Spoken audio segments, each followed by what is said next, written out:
저는 30대 평범한 가정주부입니다. 유치원생인 아이 하나를 키우고 있고 누구나 그렇겠지만 남편과 티격태격 하다가도 아이 재롱아본에 사르르 마음이 풀리는 그런 가족이었습니다. 하지만 몇 년 동안 믿고 살았던 남편이 남도 아닌 원수가 되어버린 사건이 벌어졌습니다. 그 일로 인해 평온하기만 했던 저의 삶이 송두리째 흔들리고 말았습니다. 그동안 살 맞대고 산 것이 치가 떨릴 정도로 남편은 최악의 모습을 보여주었습니다. 도대체 어떻게 된 것인지 제 이야기 한번 들어보시겠어요? 결혼 전에는 몰랐지만 남편은 천성이 게으른 사람이었습니다. 당시 다니던 회사의 상사가 남편에게 일을 많이 시킨다고 늘 불만이었던 남편은 저와 상의도 없이 회사를 그만두었습니다. 그리고 이직을 준비하던 참이었어요. 하지만 이직이 쉽지 않자 생활비가 부족한 사태에 이르렀습니다. 아이 유치원비도 매달 나가는 형편이라 제가 아르바이트를 할 수밖에 없었죠. 아르바이트 일을 하게 되니 아이를 돌보는 시간이 부족해져서 남편에게 애를 봐달라고 했더니 본인도 새 직장을 알아보느라 바쁘다며 핑계를 대더라고요. 어쩔 수 없이 친정엄마에게 부탁을 했고 엄마가 시골에서 올라오셔서 당분간 아이를 봐주기로 하셨어요. 그러다 자연스럽게 저희 집안 사정도 모두 아시게 되었습니다. 남편이 제대로 된 직장을 못 찾고 전전긍긍하던 모습을 본 엄마는 이대로는 안 되겠다 싶었는지 집으로 내려가 아빠에게 이 사실을 모두 말씀하셨고 아빠는 친한 친구에게 부탁하여 남편의 일자리를 소개해 주셨습니다. 아빠의 친구분은 동네에서는 누구나 알만한 자산가셨고 그분 밑에서 일을 배우게 된 남편은 처음에는 성실히 일을 하는 듯 했습니다. 하지만 얼마 지나지 않아 게으른 성향이 드러나고 말았죠. 근무 시간에 잦은 이탈뿐 아니라 남편이 맡은 일에 실수도 잦았습니다. 친한 친구의 사위라 싫은 소리도 하지 못하고 참으시던 어느 날 사건이 터지고야 말았습니다. 남편이 대출까지 받아 주식 투자를 했던 사실을 들킨 것입니다. 집으로 날아온 우편물을 보고서야 대출 사실을 안 저는 분노했습니다. 이게 다 뭐야? 어? 당신 이거 어디서 났어? 아이씨, 진짜 내가 집으로 우편 보내지 말라고 그렇게 일렀는데. 당신 대출 받았어? 아니 왜? 아, 다른 게 아니라 주식 좀 하느라고 그랬어. 미쳤어? 당신 제정신이야? 내가 괜히 그랬겠어? 이게 다 잘 살아보자고 한 거잖아. 잘 살아? 잘 살 생각이 있으면 일이나 열심히 했겠지. 아빠 친구분이 뭘 하시는 줄 알아? 사위로 있어서 쫓아낼 수도 없대. 일도 열심히 안 하고 게으름만 핀다고. 근데 그게 다 주식하느라 정신이 빠져서 그런 거였어? 알만하네. 뭐? 정신이 빠져? 할 말 못할 말이 있지. 남편한테 그게 무슨 말버릇이야? 왜? 내가 못할 말 했어? 우리 아빠 당신 일자리 소개해준다고 아저씨한테 얼마나 사정사정 했는지 알기나 해? 아니, 몰라도 그렇지. 나 같으면 죽는 신용하고 1년은 열심히 하겠다. 당신은 어쩜 그렇게 책임감이 없어? 야, 너 말 다 했어? 그러는 너야말로 집에서 하는 일이 뭔데? 아직 지안이 어리니까 어린이집 보내지 말고 집에서 보라고 한 게 누군데 그래? 난 당장이라도 나가서 일할 수 있어. 근데 내가 나가서 돈 벌면 당신이 어떻게 나올까? 빈둥빈둥대면서 소파에 드러누워 있는 모습 상상이 간다. 상상이 가. 그래. 마누라가 이렇게 남편 바가지나 박박 긁어대는데 내가 밖에서 퍽이나 일이 손에 잡히겠다. 어? 뭘 잘했다고 큰소리야? 당신 대출 받아서 주식한 거는 어떻게 메꿀 건데? 지금 당장 우리가 돈이 어디 있다고 이렇게 사고를 쳐? 내가 알아서 할 테니까 넌 신경 꺼. 남편은 제게 신경 쓰지 말라고 큰소리 치고서는 얼마 안 가 시름에 빠졌죠. 자기도 별 수 있겠어요? 시댁에선 돈 한 푼 나오지 않고 지인들에겐 이미 평판이 떨어질 대로 떨어진 남편이 손 벌릴 곳은 단 하나, 우리 집뿐이었습니다. 결국 남편은 친정 부모님한테 손이 발이 되도록 싹싹 빌고 대출금을 갚았습니다. 그리곤 다시 주식에 손대지 않겠다는 각서까지 썼습니다. 그렇게 남편은 정신을 차린 듯 했습니다. 아이 때문에라도 이 남자 고쳐 쓰겠다는 생각을 갖고 있었던 저도 남편을 한 번만 더 믿어보기로 다짐했었죠. 하지만 엄마는 여전히 남편이 못 믿어왔던 것 같습니다. 아이를 보러 오실 때마다 남편에게 잔소리를 퍼부으셨거든요. 엄마 눈에는 아르바이트 나간 딸 대신해서 집안일이라도 해놓으면 아무 말을 안 할 텐데 소파에 누워 배나 긁고 있는 모습이 한심해 보였던 거죠. 엄마가 남편에게 한 소리 했답니다. 자네는 일 안 나가고 왜 집에 있나? 아, 뭐 외국 나갔다 퇴근해도 된다고 해서 좀 일찍 왔습니다. 그럼 자네가 지안이 보면 된다고 나한테 전화나 주지. 부랴부랴 올라오느라 땀을 뻘뻘 흘렸구만. 에이, 장모님. 제가 지안이를 혼자 어떻게 봅니까? 밥도 챙겨줘야 하고 놀아줘야 하는데.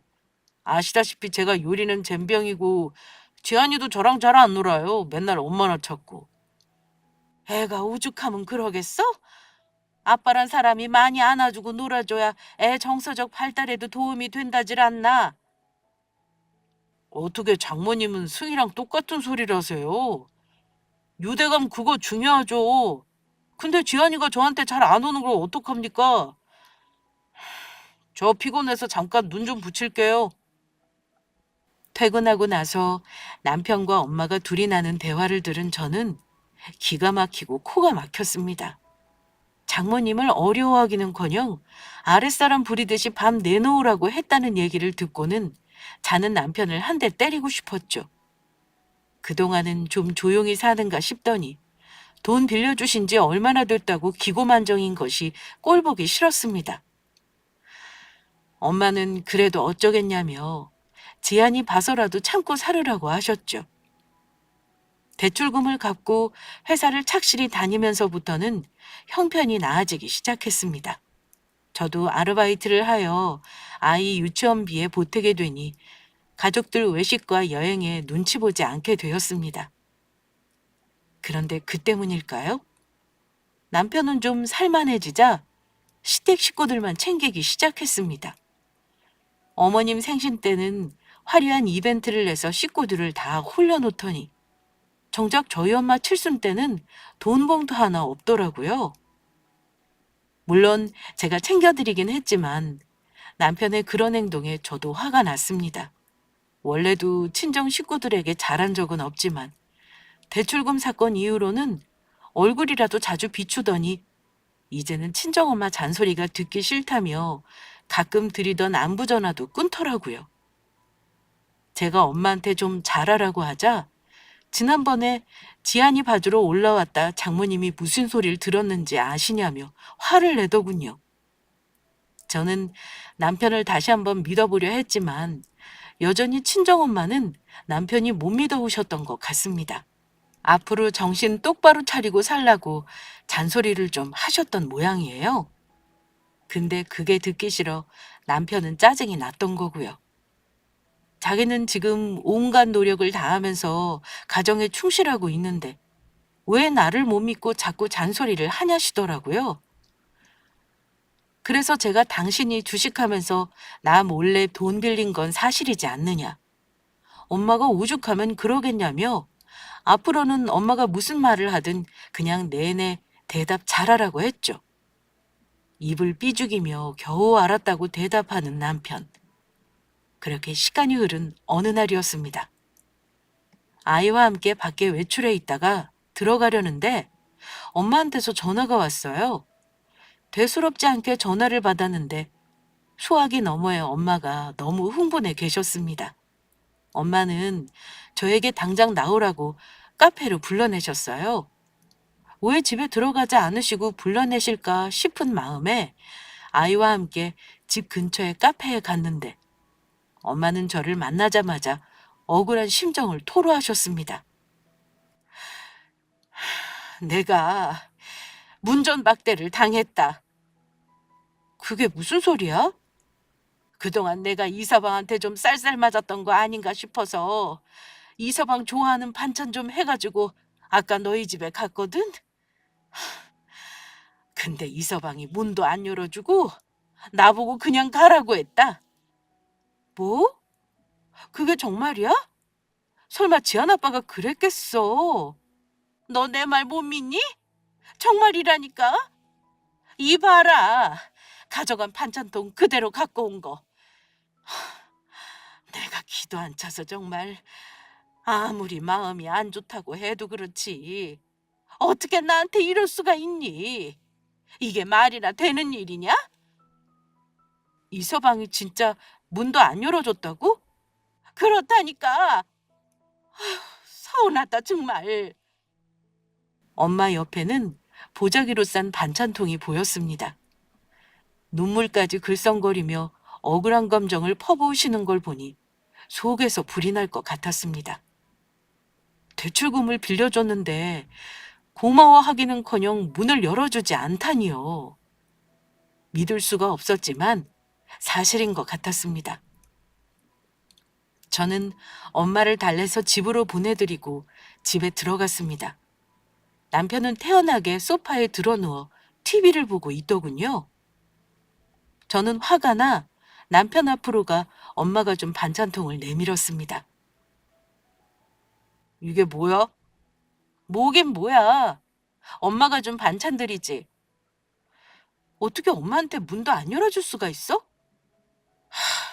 난 또 뭐라고. 네가 입장 바꿔 한번 생각해봐. 매번 얼굴 볼 때마다 잔소리만 하시는데 너 같으면 얼굴 보기 좋겠어? 너도 우리 엄마가 네 얼굴만 봐도 잔소리를 줄줄 늘어놓으면 정이 뚝 떨어지겠다. 안 그래? 엄마가 오죽하면 그러겠어. 엄마 입장에선 당신이 아직도 게으른 것 같으니까 답답해서 그랬지. 아빠 친구분도 매번 싫은 소리 하시니까 엄마가 더 걱정돼서 그러는 거잖아. 당신이 좀 잘하면 안 돼? 내가 왜? 왜 나만 잘해야 하는데?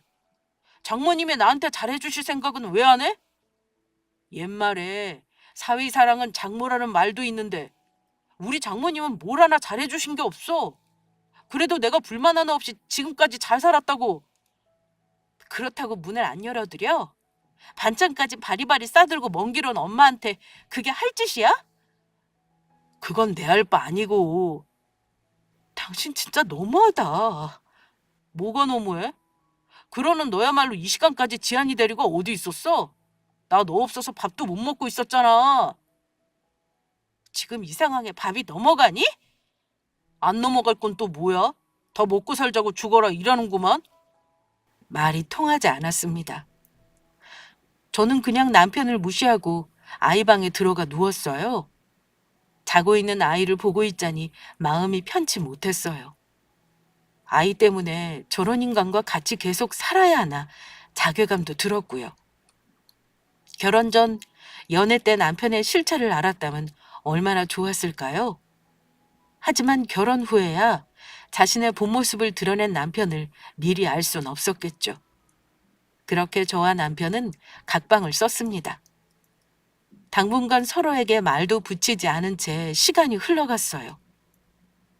그러던 어느 날이었어요. 아이와 함께 평소처럼 친정에 갔는데 엄마가 평소 좋아하지도 않은 술 한잔을 하자며 저를 불러냈습니다. 아이를 친정아빠에게 맡겨놓고 나왔는데 엄마가 대뜸 휴대폰을 내미셨어요. 휴대폰 화면에는 흐릿하지만 남편으로 보이는 남자와 웬 여자가 함께였죠. 둘이 숙박업소 앞에서 찍힌 적나라한 사진이었습니다. 이게 뭐야? 뭐긴 뭐니 이서방이지. 열길 물속은 알아도 한길 사람 속은 모른다더니 이서방이 딱 그 짝이더구나. 은혜도 모르는 놈 같으니라고. 그러니까 이서방이 바람이 났다는 거야? 이 사진은 어디서 난 거고? 승아 엄마가 서울 올라갔다가 이서방을 봤다는구나. 아무래도 분위기가 요상해서 따라가 봤더니 웬 여자랑 숙박업소를 들어가길래 사진 찍어서 보내줬다. 당장 쫓아가서 난리를 칠까 하다가 그냥 참았다. 괜히 역정만 내면 발뺌할 것 같아서 너 만날 날만 기다렸어. 이 나쁜 놈. 내가 다른 건 몰라도 여자랑 도박은 안 해서 그래도 믿고 살았더니. 그래, 나도 믿고 싶었지. 이렇게 네 뒤통수를 칠 줄 누가 알았겠니? 진짜 믿을 수가 없네. 왜 이렇게 늦게 들어오냐고 물으면 회사 일 때문에 바빠서 야근한 사람한테 그게 할 소리냐고 짜증을 내더니 여자나 만나고 다닌 거였어? 너 이제 어떡할 거야? 이서방 이대로 놔둘 거니? 미쳤어? 가만 안 놔둘 거야. 내가 엄마 문전박대 당한 날도 이 인간이라 갈라서 생각하고 있었는데 그래도 지안이 생각해서 꾹 참았거든? 근데 이제 더는 못 참겠어. 당장 이혼할 거야. 그래도 흥분하지 말고 잘 생각해야 한다. 내가 알아보니 불륜도 증거가 많아야 위조로 받기 유리하다고 하더라. 계획을 잘 세워야 해. 알았어. 걱정 마, 엄마. 그래, 너는 걱정 말고 이혼해라. 지한이랑 너랑 내가 건사 못하겠니? 이서방 같은 인간하고 더 살다간 네 명에 못 죽는다. 엄마 걱정 마. 내 전공 살려서 취직 다시 하면 되지. 내가 입덧이 너무 심해서 어쩔 수 없이 관뒀던 건데 너무 오래 쉬었어. 안 그래도 지난번에 팀장님이 나와서 스타트업 차렸다고 나보고 올 생각 있냐고 하시더라고. 그래? 잘 됐다. 지아님 걱정 마라. 학교 들어가기 전까진 엄마가 가서 봐줄 테니까. 근데 이 인간한테 어떻게 복수를 하지? 그냥 놔두기엔 너무 괘씸한데. 위자료 다 받아내고 그 상간녀한테도 받을 거 받고 끝내야지. 쉽게 끝낼 생각일랑 말거라. 저는 그렇게 남편과 이혼할 마음을 먹었습니다. 하지만 흥분해서 일을 그르치고 싶진 않았죠. 꼭 제대로 된 복수를 해주고 싶었거든요. 얼마 안 가 제게 그 기회가 찾아왔습니다. 저녁을 차리고 있는 제게 평소답지 않게 남편이 말을 붙이더군요. 오늘 된장찌개야? 어, 지안이 좋아하잖아. 난 또 내가 좋아해서 하는 줄 알았네. 말도 안 걸더니 갑자기 왜 이래? 화나서 말도 안 하는 건 너잖아, 내가 아니라. 용건만 말해. 그래, 다음 주에 나 휴가 냈거든? 우리 가족들 여행 간 지도 오래됐는데 여행이나 가자고. 웬일이야? 여름 휴가도 제대로 못 다녀왔는데 겸사겸사 이럴 때 여행 가야지. 언제 가겠어? 우리 엄마랑 희연이도 바다 간다니까 완전 좋아하더라. 뭐? 지금 뭐라고 했어? 어머님이랑 아가씨랑 같이 간다고? 당연한 거 아니야? 원래 우리 휴가 같이 갔잖아. 뭘 그렇게 새삼스럽게 반응해? 그래도 이건 아니지. 적어도 나한테는 물어는 봤어야지. 난 싫어. 뭐? 아니 왜? 당신 우리 엄마 아빠랑 여행 한번 같이 가봤어? 왜 휴가 때마다 어머님이랑 가야 하는데? 그리고 아가씨는 결혼도 했으면서 왜 자꾸 우리 휴가에 본인이 껴? 매번 불편한 여행을 당신과 기분도 안 좋은 상태인 내가 왜 가야 해? 난 싫어. 그래도 안 간다는 게 말이나 돼? 너 없으면 우리 먹을 거랑 짐은 다 어떡하라고? 그래, 이거였네. 자존심 때문에 말 한 번 안 걸다가 자기네 식구 먹을 것 챙겨주는 짐꾼이 아쉬우니까 나한테 말 붙인 거였네. 기가 막히다, 진짜. 짐꾼은 무슨 짐꾼이야. 막말로 짐은 내가 다 들지. 그래, 그 짐 싸는 건 나잖아. 어머님이 뭐 하나 세심하게 챙기신 적 있어? 모기 물리면 나한테 모기약부터 달라고 하시는 분이신데 그거 하나 빼먹었다고 지난번에도 난리가 나셨잖아. 게다가 아가씨도 좀 야단이야? 바리바리 싸간 반찬 마음에 안 든다고 김 꺼내서 먹으면서 타박을 좀 했니? 그 정도도 이해 못 해주면 어떻게 사냐? 아, 그 정도? 그래. 난 그 정도도 이해 못하는 속 좁은 여자니까 당신은 당신 어머님이랑 동생 모시고 여행 잘 다녀와. 그리고 며칠 전부터 엄마 몸이 안 좋아서 난 엄마 모시고 병원 가야 해.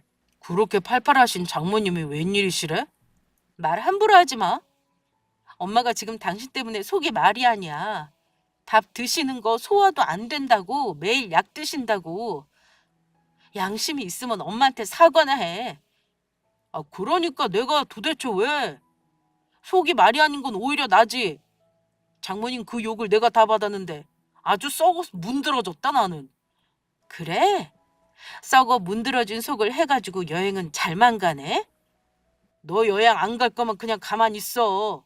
너까지 왜 이래? 내가 뭘? 할 말 많은데 당신한테 해봤자 소용없을 것 같아서 그냥 참고 사는 거 몰라? 너 내가 벌어다 준 돈으로 호의호식하고 사니까 눈에 뵈는 게 없지? 호의호식은 당신이 하지.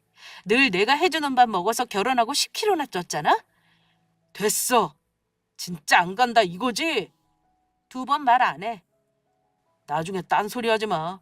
이번에 얼마나 좋은 호텔 잡았는지 알기나 해? 월급 다 어디다 쓰나 했더니 사치하느라 재밌구나. 아주. 사치라니. 가족들 좋은 데 한번 데려가겠다고 큰돈 썼는데 그게 사치야? 지금 우리 형편에 사치지? 됐어. 안 가고 싶으면 그냥 안 간다고 말해. 가타부타 말 붙이지 말고. 남편은 화를 내고 더 이상 제게 여행을 가자는 말을 하지 않았습니다. 남편이 출근하고 얼마 되지 않아 신우이에게 전화가 오더라고요.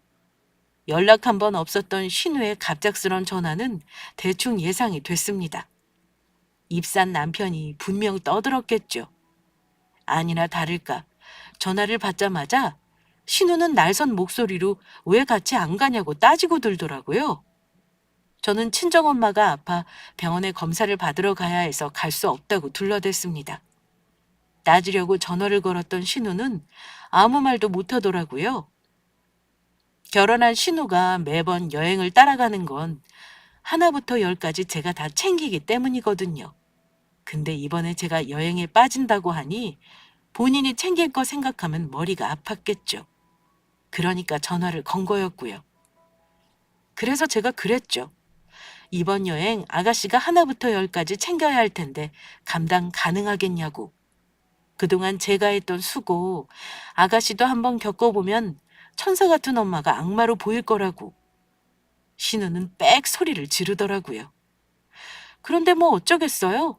엄마가 아프다는데 여행 가자고는 말 못하니 그냥 제 분에 못 이겨 전화를 끊었죠. 그날 저녁 집으로 돌아온 남편은 신우한테 얘기를 들었는지 엄청 화를 내더군요. 어차피 안 가기로 한 여행 아니지 않냐 하니까 할 말이 없는지 더 소리만 지르더라고요. 그러면서 하는 말이 자기 식구들한테 이렇게 군 거 나중에 다 갚아야 할 거라고 각오하라고 하대요. 그래서 저도 그랬습니다. 당신도 우리 엄마 아빠 우습게 본 거 나중에 다 되돌려 받을 거라고요. 그렇지 않아도 남편한테 남아있던 정도 다 떨어져 아이만 아니면 평생 안 보고 살고 싶었는데 남편은 그걸 아는지 모르는지 막말을 마구 뱉더라고요. 그렇게 며칠 후 남편은 짐을 싸서 여행을 갔습니다. 이날만 기다렸던 저는 바로 부동산에 연락을 해서 집을 내놨습니다.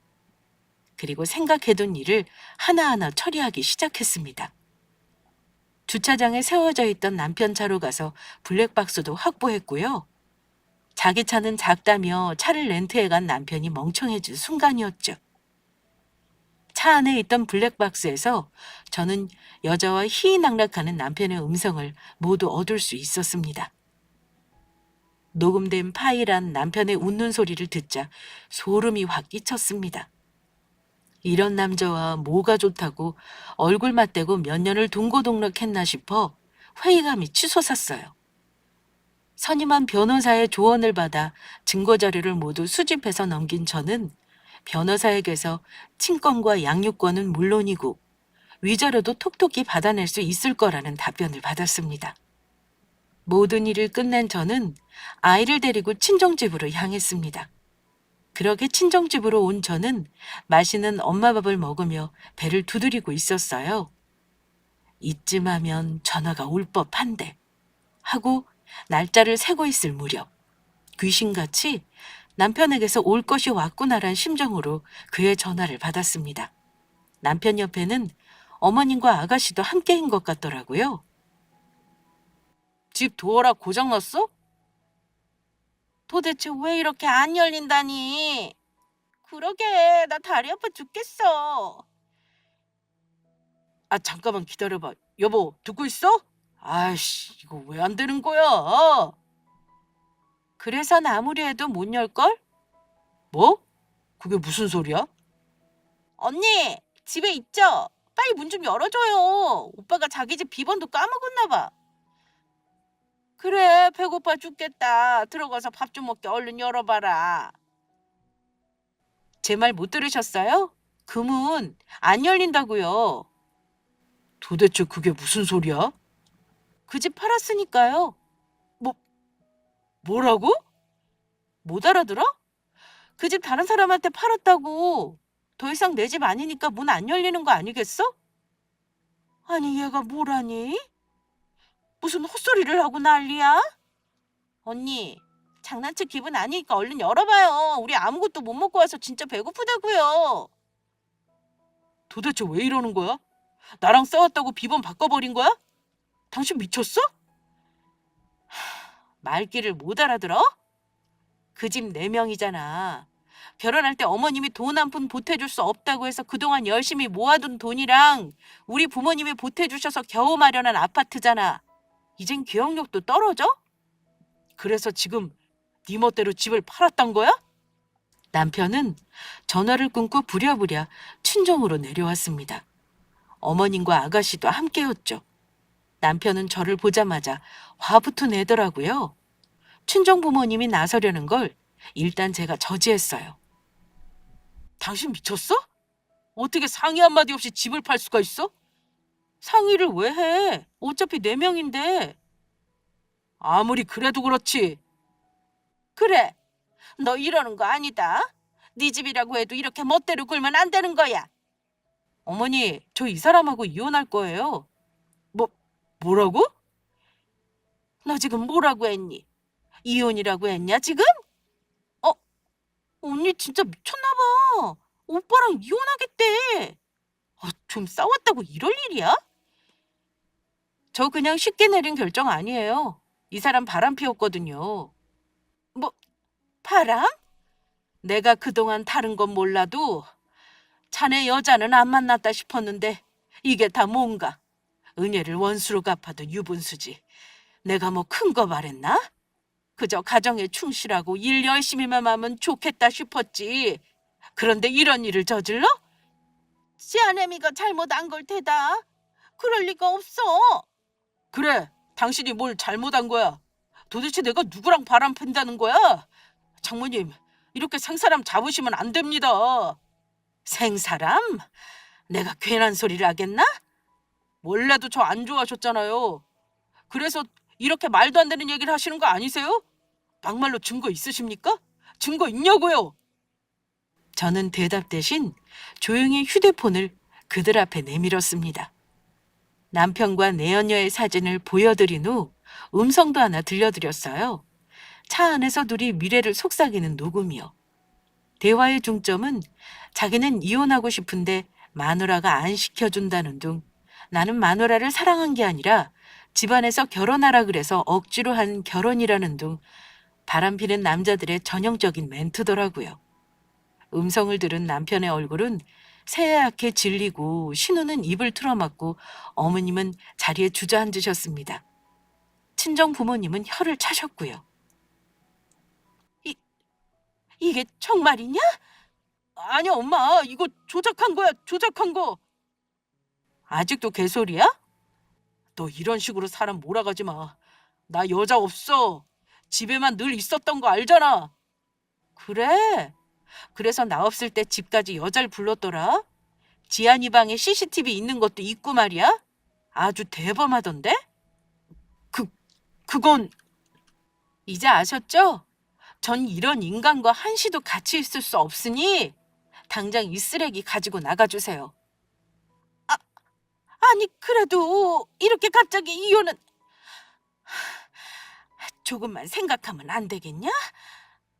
몇 번을 더 생각해야 하나요? 어머님 같으면 이런 남자랑 살 수 있겠어요? 그래도 지안이도 있고 애 핑계 삼아 이혼 못하는 시대는 지났습니다. 지안이의 미래를 위해서도 이쪽이 나을 거예요. 지안이가 나중에 아빠가 엄마 놔두고 바람 피운 불륜남이란 사실을 하면 얼마나 충격을 받겠어요? 그래요. 지안이가 알까 제가 다 두렵습니다. 자, 잠깐이었어. 당신은 맨날 나 무시하고 장모님도 날 벌레만도 못한 취급하니까 내가 정불 칠 데가 없잖아. 근데 그 여자는 그런 거 없이 내가 좋다고 해줘서 그래서 그랬던 거였다고. 그래, 우리 지안이가 괜히 그랬겠어? 뭔가 이유가 있었겠지. 이젠 안 그런다고 하니까 그냥 이번 한 번만 용서해다오. 남자란 여자하기 나름이다. 너도 알잖니? 그래 언니. 오빠 정신 똑바로 차리게 제가 혼낼게요. 네? 사돈, 요즘 세상에 그런 말이 어딨어요. 어차피 이서방은 정신 똑바로 차리긴 글렀어요. 우리 승희가 이서방한테 그간 얼마나 많은 기회를 줬는지는 아세요? 어머님, 이 사람이 좋다고 매달린 그 여자 다 필요 없이 이제 하나면 된다고 하던 그 여자요. 제가 상간녀 소송한다고 하니까 돈 한 푼 없다고 울고벌고 매달리던데요. 전부 이 남자가 꼬셔서 돈 많은 줄 알고 만난 거라고 싹싹 빌더라고요. 그, 그럴 리가. 그리고 그 여자를 당신이 왜 만나? 왜? 당신이 가장 사랑하는 여자 마음 다칠까 봐 걱정돼? 걱정 마. 걔는 이미 딴 남자 찾으러 갔던데 뭐. 뭐? 어머님 보셨죠? 지금 이 순간에도 저랑 이혼한다는 얘기보다는 그 여자가 다른 남자 만났을까 봐 더 걱정하는 거예요. 그런데도 제가 이 남자를 믿고 의지하고 살아야 할까요? 아니요. 절대 싫습니다. 저는요, 지금까지 지안이 때문에 참고 살아온 것도 기적 같아서요. 여보, 그런 거 아니야. 나는 예전이나 지금이나 당신이랑 지안이밖에 없어. 그거 알잖아. 거짓말하지 마. 당신이 나한테 매달리는 이유는 이 아파트도 없으면 자긴 아무것도 없는 빈털털이라서지. 그리고 우리 아빠 소개로 겨우 얻은 당신 직장도 곧 잘릴 건데 앞으로 밥 벌어먹고 살 구멍 안 나와서 어쩐데? 정말 1억이야? 날 얼마나 나락으로 떨어뜨릴 작정이냐고. 당신이 이제껏 나한테 했던 행동들 생각하면 더 바닥으로 기어야지. 이 정도로는 어림도 없어. 아이고 애미야. 내가 어떻게 하면 되겠니? 제발 부탁이다. 이러지 마세요 어머님. 어머님이 아무리 용서를 빈다고 하셔도 제 마음은 변하지 않아요. 언니, 앞으로 같이 여행 가자는 얘기 안 할게요. 반찬 맛없다고 투정도 안 부릴게요.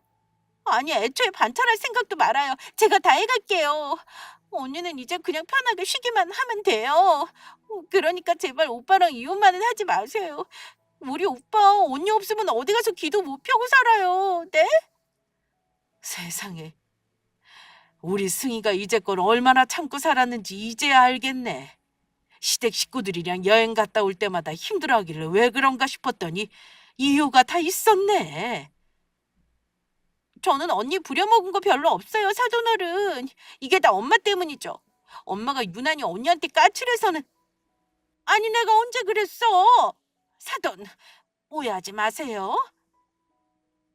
아가씨, 왜 이제 와서 그런 기특한 생각을 다 하셨을까요? 근데요, 저는요 아가씨랑 어머님 그리고 이 인간까지 전부 없어지면 2다리 쭉 뻗고 잘 수 있을 것 같거든요. 그러니까 반찬 같은 거 할 생각 없이 계속 투정만 하고 사셔도 돼요. 알았죠? 언니, 이러지 말아요, 제발. 그리고 당신, 똑바로 들어. 지안인 내가 키울 거야. 이미 유능한 변호사도 선임했는데 변호사 말이 그러더라고. 친권과 양육권 전부 내가 가져올 수 있을 거라고. 그리고 당신이 결혼 생활 내내 기여한 바가 크게 없어서 재산 분할도 내가 유리하다네? 바람핀 증거 자료도 충분히 넘겼으니까 위자료도 준비해 두길 바라. 승희야, 제발. 남편은 그제야 아차 싶었던지 무릎을 꿇더군요. 잘못한 게 있어도 매번 없는 척 성질만 피우던 남편이 무릎을 꿇는 모습은 처음 보았습니다. 남자란 모름지기 부엌과도 친하면 안 되고 무릎도 가벼우면 안 된다고 했던 남자가 이 남자 맞나 싶었어요. 내가 이렇게 빌게 한 번만 용서해줘. 자네 용서를 빌기엔 너무 늦었다고 생각 안 하나? 용서? 용서라? 내가 진짜 앞으로 죽은 듯이 지낼게. 장모님이랑 장인 어른한테도 정말 잘할게. 어? 글쎄, 내가 그 말을 어떻게 믿어? 내가 각서 쓸게. 공증도 받을게. 그럼 되잖아. 어? 각서를 쓴다고? 그래요, 언니. 사람 고쳐 쓰는 거 아니라지만 그래도 우리 오빠는 어릴 때부터 착하긴 엄청 착했거든요. 늘 가족한테 잘하고 엄마 속 한 번 안 썩였어요. 그러니까 속는 셈 치고 이번 한 번만 더 믿어봐요. 아가씨, 말 한 번 잘했네요. 사람 고쳐 쓰는 거 아니죠. 그리고 이 남자 자기 가족한테 헌신을 하길래 저는 효자구나 싶었는데 그게 자기 가족 한정이더라고요. 우리 가족은 나 몰라라 남보다도 못하게 굴길래 제가 사람 잘못 봤다 싶었어요. 이제부턴 잘한다니까. 정말이야. 그리고 지한이 아빠 없는 애로 키울 거야? 지한이도 날 얼마나 좋아하는데. 지한이가 나 없으면 맨날 나 찾을 거 아니야. 우리나라 법은 이혼을 해도 상대방의 아이를 볼 수 있게 면접 교섭권이라는 게 있어. 당신이 꼬박꼬박 찾아오면 지한이가 아빠를 잊을 리가 없잖아? 뭐 지한이가 당신을 보려고 할지는 모르겠지만. 여보, 진짜 1억이야? 내가 이렇게 빌고 있잖아. 장모님, 장모님이 승희 좀 말려주세요. 저 승희 없으면 못 삽니다. 장모님한테도 앞으로 잘하겠습니다. 제발요. 이거 놓게.